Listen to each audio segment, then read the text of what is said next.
Bonjour à tous, j'espère que vous passez une belle journée en ce moment.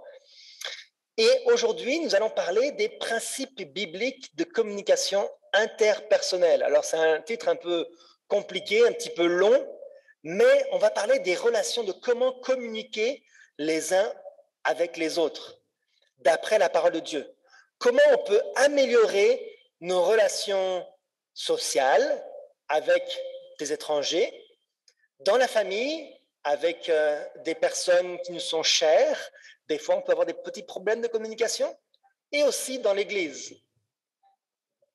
Alors, le texte clé se trouve dans Jacques, chapitre 1, verset 19. Il est dit « Sachez-le, mes frères bien-aimés, ainsi que tout homme soit prompt à écouter, lent à parler, lent à se mettre en colère. » Donc, un excellent conseil, n'est-ce pas, pour tout chrétien, que d'être prompt à écouter. Voilà pourquoi nous avons deux oreilles. Lent à parler, voilà pourquoi nous avons une seule bouche. Nous devrions écouter 2 fois plus que ce que nous parlons. Et lent à se mettre en colère. Alors, le fondement biblique de notre présentation. Pourquoi est-ce que la communication est le fondement de toute relation? D'abord, les relations sont essentielles. Les chrétiens ont besoin d'être en relation les uns avec les autres pour pouvoir grandir. Voilà pourquoi, durant la pandémie, nous avons été si affectés par la pandémie. Parce que nos relations sociales ont été affectées et nous ne pouvions pas grandir aussi bien que ce qu'on aurait pu en étant seuls. Nous avons besoin d'être ensemble pour s'améliorer et grandir. Nous ne grandissons pas en étant isolés les uns des autres, nous nous développons dans le contexte de la communion fraternelle. Dieu veut que nous grandissions en famille.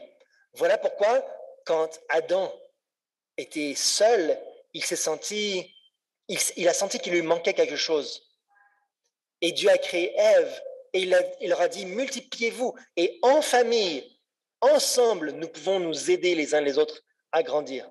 On n'insistera jamais assez sur l'importance qu'il y a à aider les membres d'Église à développer des relations d'amitié au sein de l'Église, parce que les relations sont la colle qui tient l'Église soudée. Quand on se connaît bien les uns les autres, on est plus que des amis. Eh bien, quand mon frère ou ma sœur va dire une parole un peu blessante, ou bien il va y avoir un problème avec quelqu'un, eh bien, je ne vais pas tout quitter et tout lâcher, quitter l'Église et sortir dans le monde. Non. Pourquoi? Parce que je peux comprendre la faiblesse de mon frère ou de ma sœur, ou bien je peux comprendre la tentation à laquelle il a cédé ou elle a cédé. Et donc, la relation que je vais avoir avec mon frère ou ma sœur va être plus forte que la blessure qui m'a été faite. Voilà pourquoi nous devons être proches, nous devons être collés. Dans Foyer chrétien, à la page 443, il est dit « Ceux qui se replient sur eux-mêmes, qui ne veulent pas se lier avec les autres et leur être utiles, perdent de nombreuses bénédictions. En effet, grâce à ces contacts, les esprits s'affinent et se polissent mutuellement. Les rapports sociaux offrent l'occasion de faire des connaissances, de nouer des amitiés qui créent une atmosphère d'unité et d'amour agréable aux yeux de Dieu et des habitants du ciel. » En réalité, c'est quoi les nombreuses bénédictions d'être en société? Lorsque nous sommes ensemble, nous sommes bénis. Pourquoi? Il est dit que les esprits se polissent mutuellement. Qu'est-ce que vous préférez? Une pierre tranchante trouvée dans la rue, ou bien un galet poli par la mer? Qu'est-ce que vous préférez? Quelque chose de tranchant qui risque de vous couper, ou bien une pierre qui est polie par la mer? Au bord de l'eau, vous savez, des fois on trouve ça s'appelle des galets, des pierres qui sont toutes lisses, toutes rondes. Qu'est-ce que vous préférez? Les enfants. Les galets, j'en étais sûr. Donc, lorsque les pierres se frottent l'une contre l'autre, qu'elles s'usent l'une contre l'autre, eh bien, elles cèdent à devenir lisses et elles ne font plus mal l'une à l'autre une fois qu'elles sont lisses. Eh bien, c'est ce que Dieu veut faire avec chacun d'entre nous. Voilà pourquoi il nous a mis les uns et les autres ensemble. Nous avons des cultures différentes, nous avons des origines différentes, nous avons des familles et des traditions de famille différentes. Et quand nous sommes ensemble, nous allons nous polir et nous élever mutuellement. Regardez, un des signes qui nous montre que nous sommes chrétiens. Dans 1 Jean chapitre 1, verset 7, il est dit, mais si nous marchons dans la lumière, comme il est lui-même dans la lumière, nous sommes mutuellement en communion et le sang de Jésus, son Fils, nous purifie de tout péché. Alors, si nous sommes dans la lumière, nous prétendons être dans la lumière, n'est-ce pas? Si nous sommes dans la lumière, nous devons donc être en communion les uns avec les autres. Dans l'Église et dans la famille, nous devons être en communion les uns avec les autres. Ça veut dire que nous ne devons pas avoir des divergences majeures, des problèmes avec un de mon frère, ou un frère ou une sœur. Je ne dois pas être en colère contre quelqu'un. Si je suis en froid avec un frère ou une sœur, eh bien peut-être que c'est parce que je me suis détourné de la lumière. Si nous marchons dans la lumière, automatiquement, nous sommes en communion les uns avec les autres. Et la communion fraternelle n'est pas une option, c'est une obligation. Il dit, ceux qui acceptèrent sa parole furent baptisés, et en ce jour-là, le nombre des disciples s'augmenta d'environ 3000 âmes.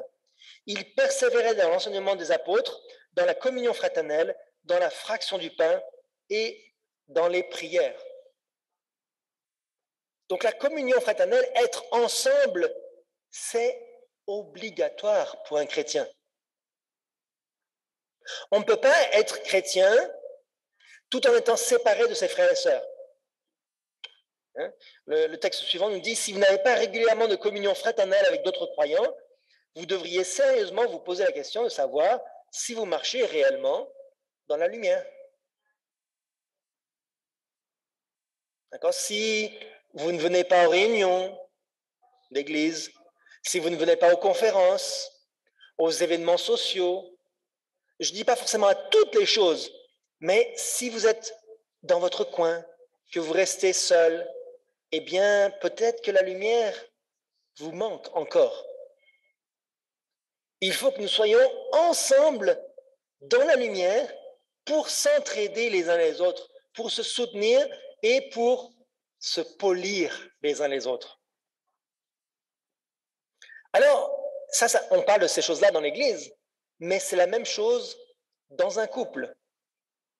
Lorsque l'un des deux dit « Oh, je veux rester seul, j'ai du temps de libre aujourd'hui, mais je n'ai pas envie d'être avec toi, je veux juste avoir mon temps personnel, je veux sortir avec mes amis, je veux faire mes propres activités, je veux faire ceci ou cela, mais sans toi. » Eh bien, c'est le début des problèmes de couple. Nous ne devons pas être individualistes dans nos relations. Nous devons partager le plus possible. Plus nous partageons des choses ensemble, des activités, des loisirs, des choses, plus nous partageons des choses ensemble, plus nous allons nous rapprocher l'un de l'autre, dans le couple et dans l'Église. Et je peux vous l'assurer, même si ce n'est pas une activité qui va vous plaire, ce n'est pas quelque chose qui vous attire, que l'autre, par contre c'est une passion chez l'autre, eh bien si vous vous forcez, juste pour passer du temps avec votre partenaire, eh bien vous allez trouver que vos relations vont s'améliorer, parce que vous avez partagé quelque chose.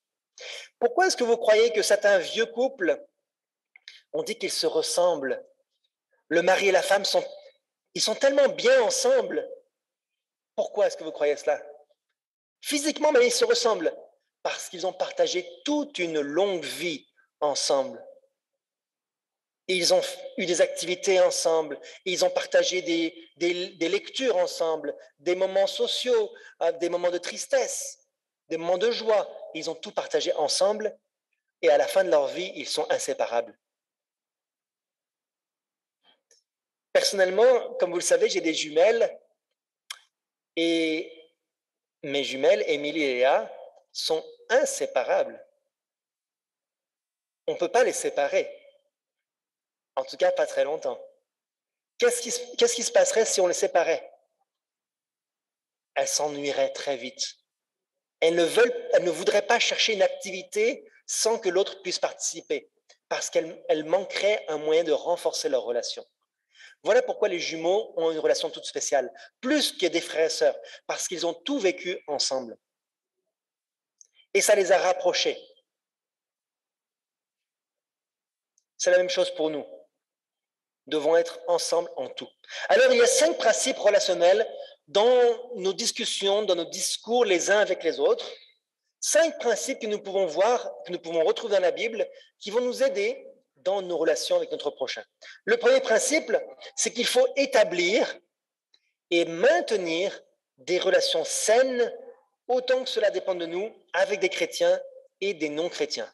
Une relation, ça s'entretient. D'accord?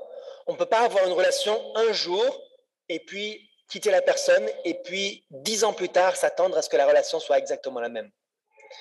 Dans Romains 12, verset 18, il est dit « S'il est possible, autant que cela dépende de vous, soyez en paix avec tous les hommes. »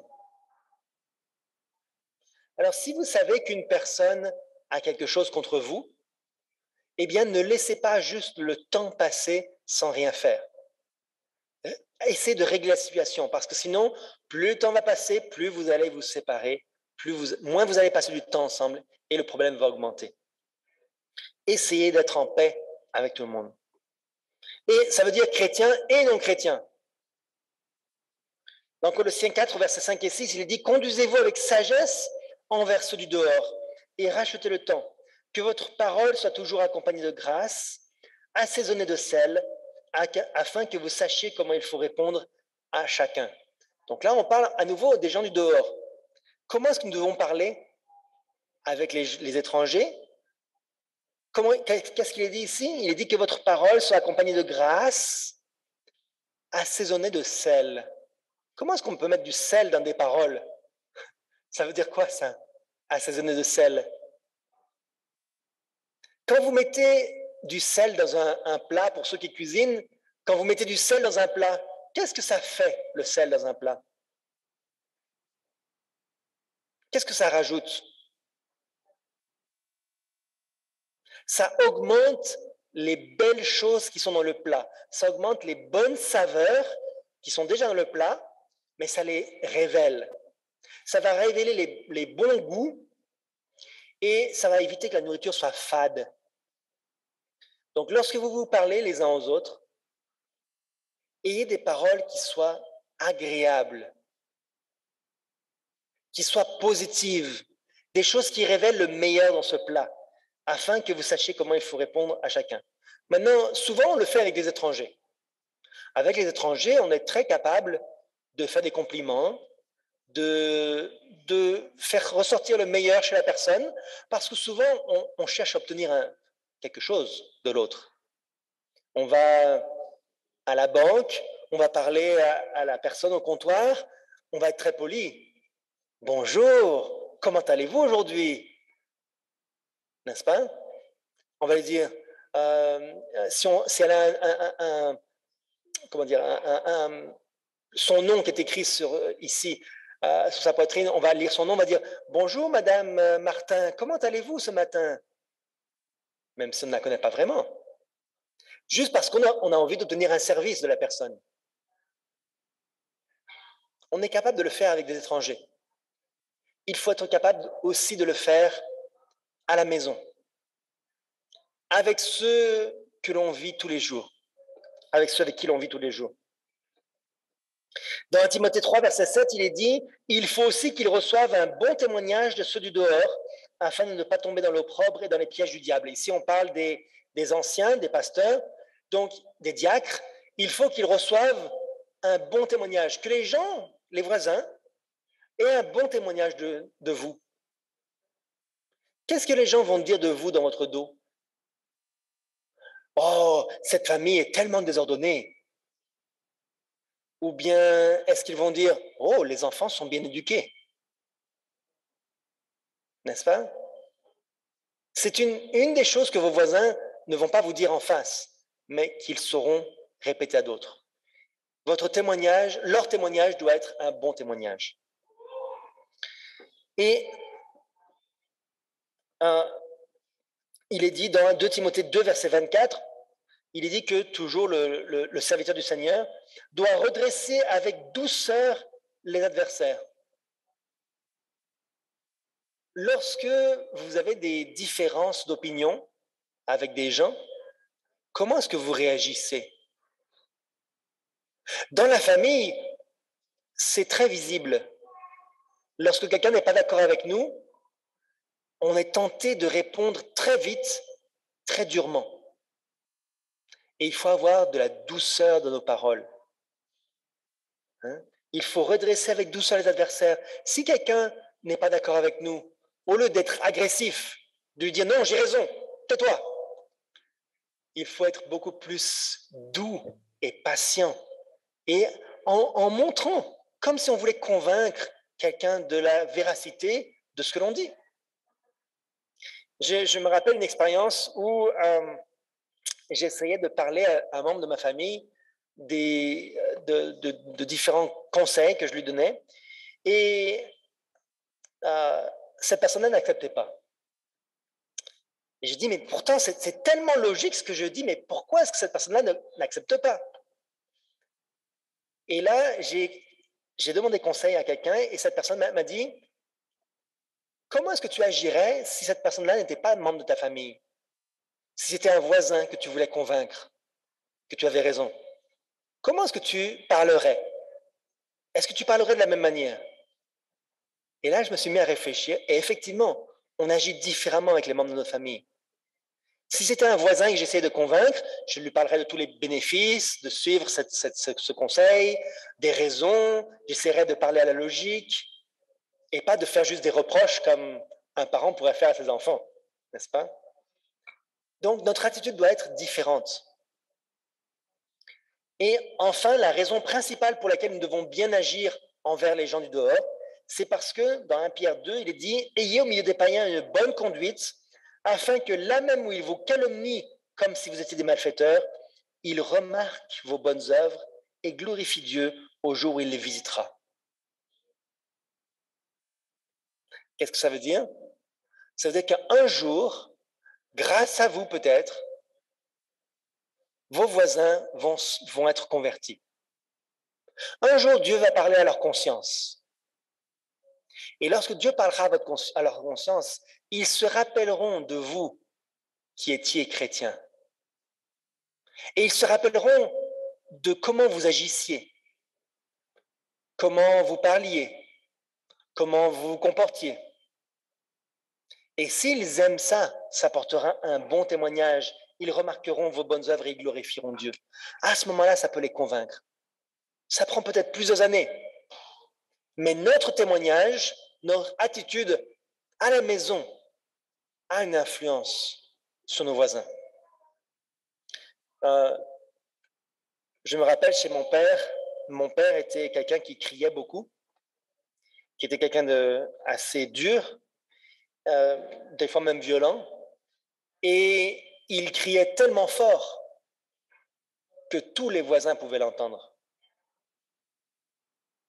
Qu'est-ce que vous pensez que les voisins devaient penser lorsque on va à l'église ensuite le sabbat?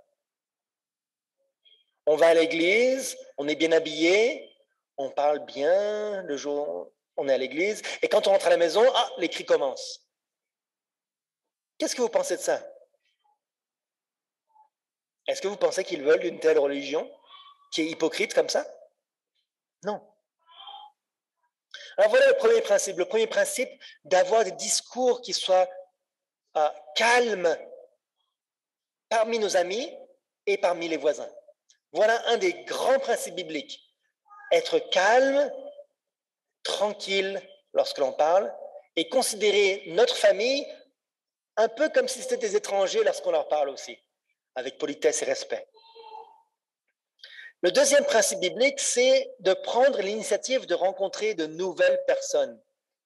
Ne restez pas enfermés avec les mêmes relations. Voilà pourquoi très souvent le travail missionnaire ne progresse pas.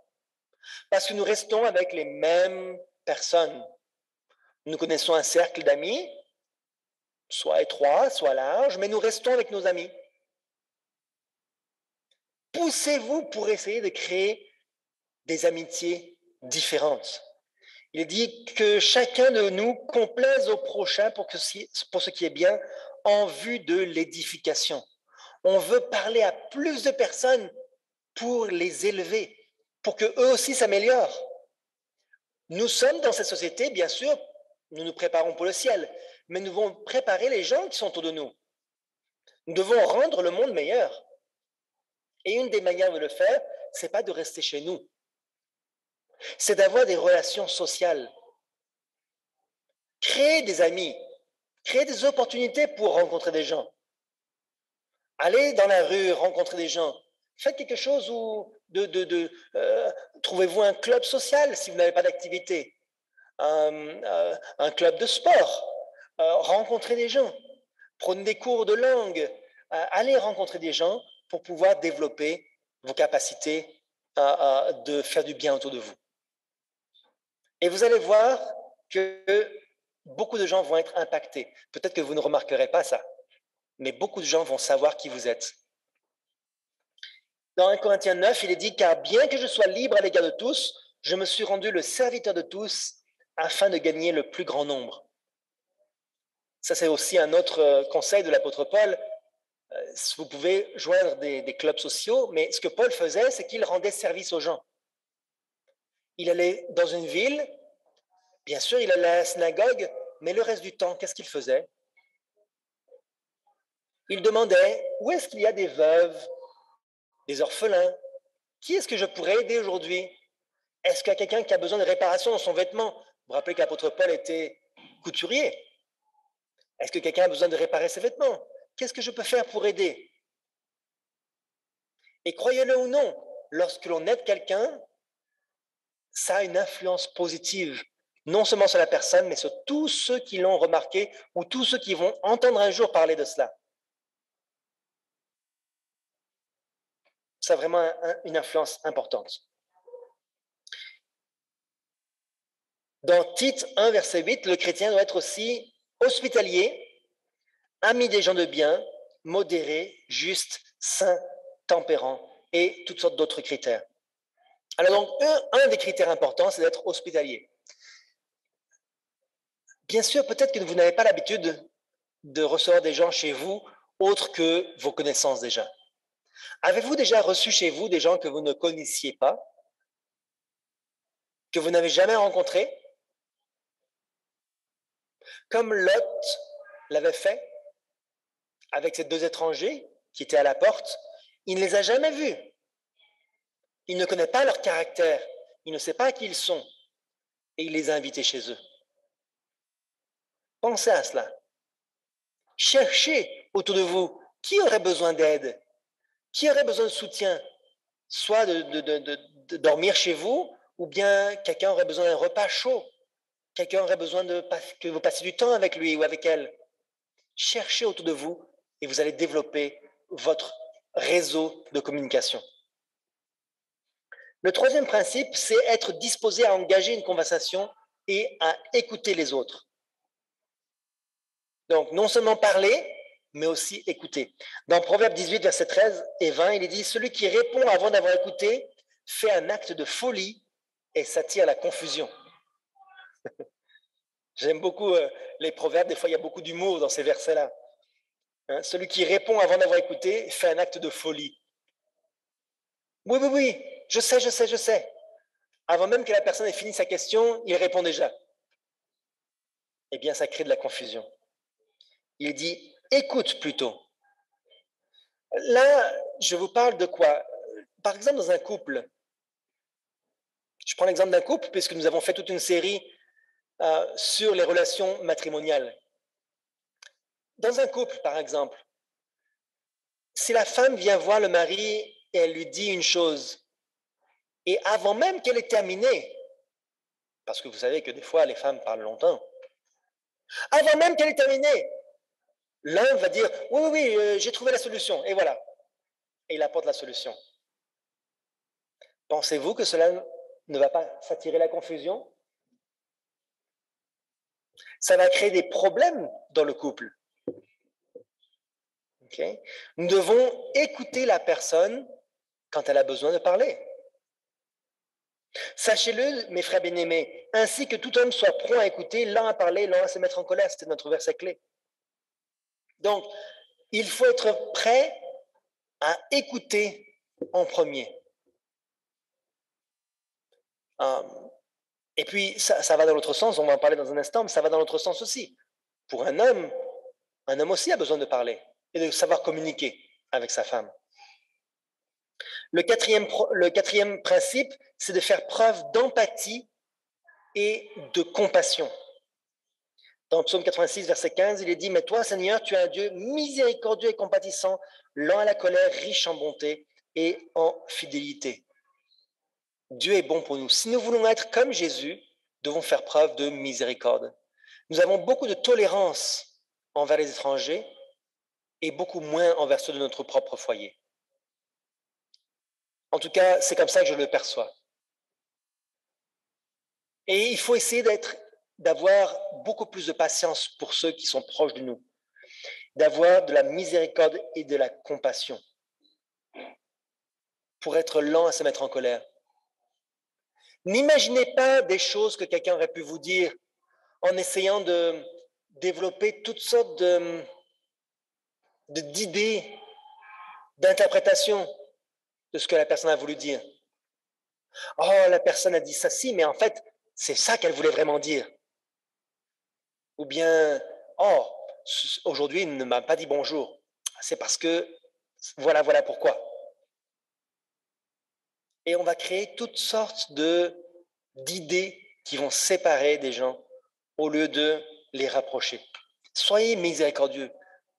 Pardonnez si quelqu'un a fait une erreur, parce que vous voulez aussi être pardonné. Regardez l'exemple de Jésus. Jésus voyait les foules qui venaient vers lui.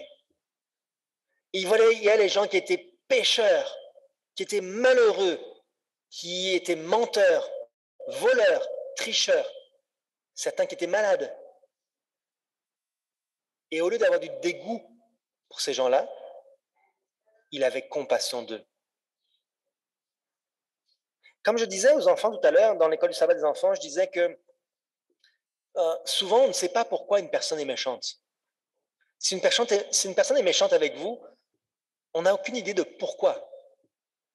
Qu'est-ce qui s'est passé durant son enfance? Peut-être que ses parents étaient méchants avec lui. Peut-être que quelqu'un l'a battu quand il était enfant. Il le battait. Peut-être que lui-même devait se défendre et donc il a eu l'habitude d'être agressif avec tout le monde. Peut-être qu'il a vécu un traumatisme. Peut-être que quelque chose s'est passé. On ne sait pas pourquoi les gens sont comme ils sont. Tout ce qu'on sait, c'est que nous devons avoir de la compassion et de la miséricorde. À cause de quoi est-ce que les gens sont vraiment méchants? C'est à cause de qui? À cause de Satan. Voilà, donc Jésus était ému de compassion pour la foule. Pourquoi? Pourquoi nous devons aussi être émus de compassion pour les gens? D'après ce que Jésus a dit lorsqu'il a résumé les 10 commandements, il a dit « Tu aimeras ton prochain comme toi-même ». Si vous vous faites du mal, combien de temps est-ce que vous mettez pour vous pardonner? Si vous vous tapez l'orteil dans une chaise, dans une table, vous vous frappez le pied, ça fait très mal, n'est-ce pas? Ça fait mal. Combien de temps est-ce que vous vous mettez pour vous pardonner? On s'est pardonné tout de suite, c'est pas grave, c'est passé. Avant même que la douleur disparaisse, c'est fini. Mais si moi, je vais vous marcher sur le pied, Et je le fais exprès. Combien de temps vous allez mettre pour me pardonner? La douleur aura déjà disparu que vous allez encore y penser. N'est-ce pas? C'est très souvent la nature humaine. On est prêt à être agressif avec les autres quand ils nous font quelque chose de mal, mais nous, quand on fait quelque chose de mal, oh, tout va bien.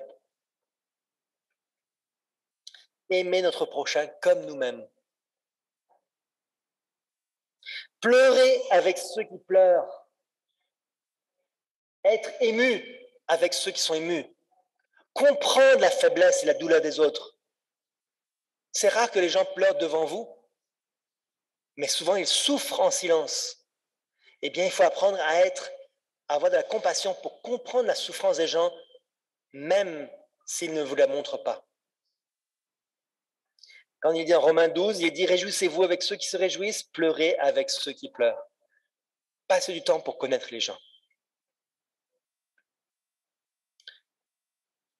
Et dans 1 Pierre, il dit « Enfin, soyez tous animés des mêmes pensées et des mêmes sentiments, pleins d'amour fraternel, de compassion, d'humilité. » Et au chapitre 4, « Avant tout, ayez les uns pour les autres une ardente charité, car la charité couvre une multitude de péchés. » Si vous avez de la tolérance en premier, quand quelqu'un vous fait du mal, eh bien votre communication va beaucoup s'améliorer.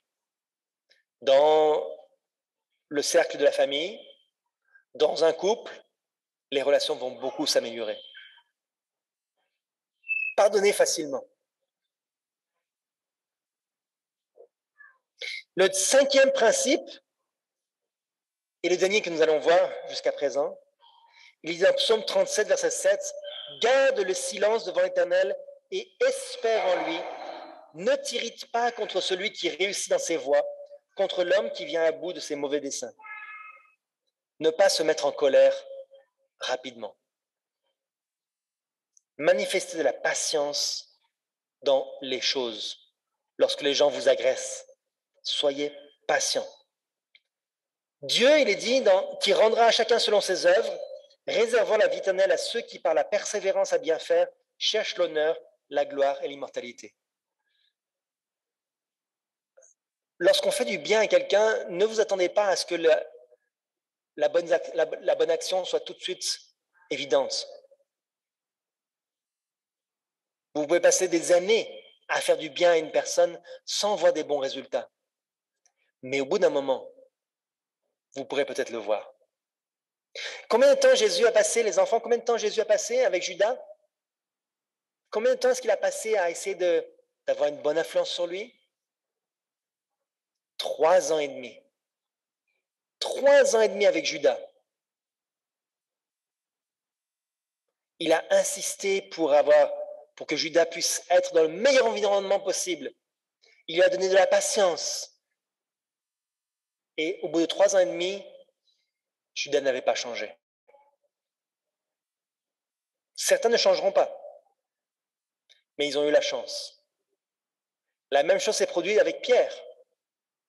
Jésus a passé aussi le même temps avec Pierre. Les mêmes efforts. Et pour Pierre, ça a fonctionné. Pierre a été brisé sur le rocher lorsqu'il a vu le regard de Jésus et l'amour et la compassion. C'est ça qui l'a fait changer. Et c'est grâce à ça qu'il a été sauvé. C'est pas grâce aux reproches de Jésus.